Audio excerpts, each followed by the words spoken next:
Salam sehat, salam perubahan. Bertemu lagi dengan saya Intan Nilam di channel kesayangan kalian, Point News. Dalam waktu hampir bersamaan pemerintah melalui sejumlah lembaga menerapkan 3 kebijakan kontroversial yang dinilai memberatkan rakyat dan berpotensi melanggar hak privasi warga negara.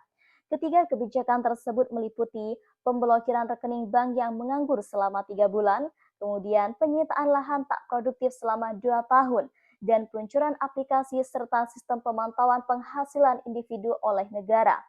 Ketiganya ini menimbulkan gelombang kritik dari masyarakat sipil, ekonomi, dan pakar hukum tata negara.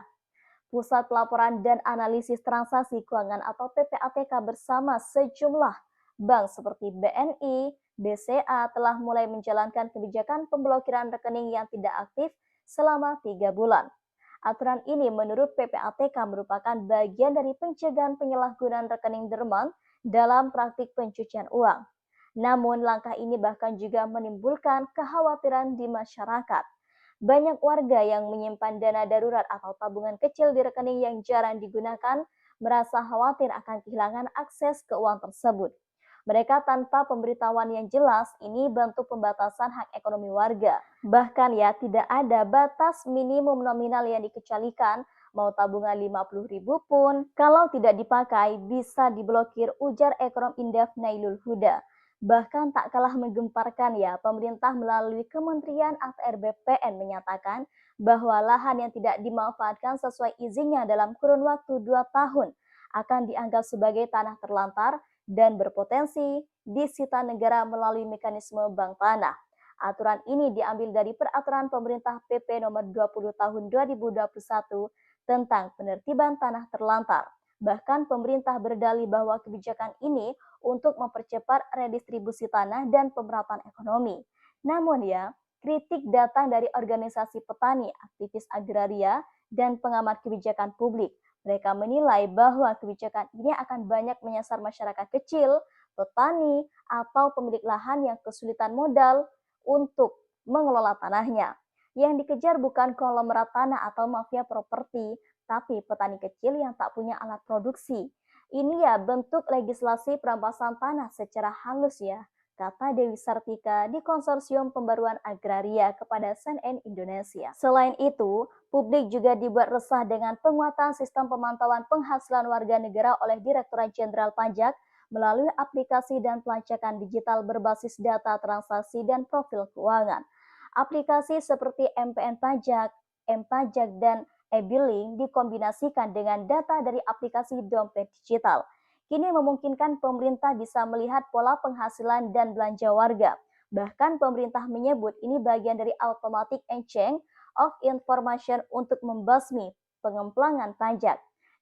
Namun bagi sebagian pihak ini adalah bentuk pelanggaran privasi yang makin mengkhawatirkan. Ini negara ingin tahu seberapa sering sih kamu belanja kopi, siapa yang transfer ke kamu, bahkan kalau kamu buka donasi pribadi, ini bukan lagi kontrol pajak, tapi pengawasan total kita menuju rezim fiskal represif, ujar pakar privasi digital dari ICT Watch, Irwan Syahputra. Belum adanya sistem perlindungan data yang kuat memperburuk situasi nih. Meski Undang-Undang Perlindungan Data Pribadi telah disahkan, implementasinya masih jauh dari kata ideal. Ketiga kebijakan ini menjadi contoh sebagaimana negara semakin aktif mengkontrol ruang ekonomi dan privasi warga atas nama efektivitas fiskal dan menertibkan administratif, namun tanpa akuntabilitas dan partisipasi publik yang cukup. Kebijakan-kebijakan tersebut justru bisa menjadi alat representatif baru negara makin masuk ke ruang privat kita, tanah, bahkan rekening, dan penghasilan, tapi ruang publik buat rakyat untuk bersuara justru semakin disempitkan, ujar Rocky Gerung. Kemudian saat hak atas tanah rekening dan data pribadi mulai bisa diambil alih oleh negara tanpa transparansi, kita ini dihadapkan pada satu pertanyaan besar. Apakah ini kesejahteraan atau negara pengawasan? Kebijakan baru ini memperlihatkan wajah pemerintah yang semakin menyerupai korporasi, mengejar efisiensi tanpa empati, rekening warga yang menganggur hanya karena digunakan untuk simpanan darurat kini diperlakukan seperti aset berbahaya. Tanah yang belum sempat diolah karena keterbatasan biaya disebut terlantar dan siap dirampas. Bahkan penghasilan pribadi pun kini diawasi hingga ke detail transaksi harian. Seolah-olah rakyat ini adalah pejahat. Pajak yang harus diawasi setiap saat, kata Eko. Warga Magelang saat rekeningnya diblokir karena hanya digunakan sekali dalam setahun. Katanya, saya nabung buat biaya anak kuliah, sekarang malah diminta klarifikasi dan harus ke kantor bank bawa surat-surat segala, ujarnya.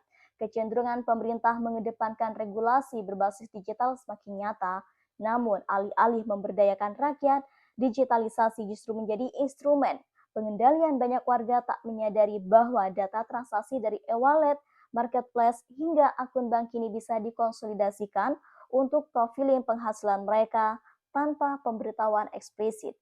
Peneliti hukum tata negara Ferry Amsari menyebutkan bahwa kebijakan ini sebagai pengawasan berbasis teknologi yang tidak berimbang dengan hak perlindungan negara.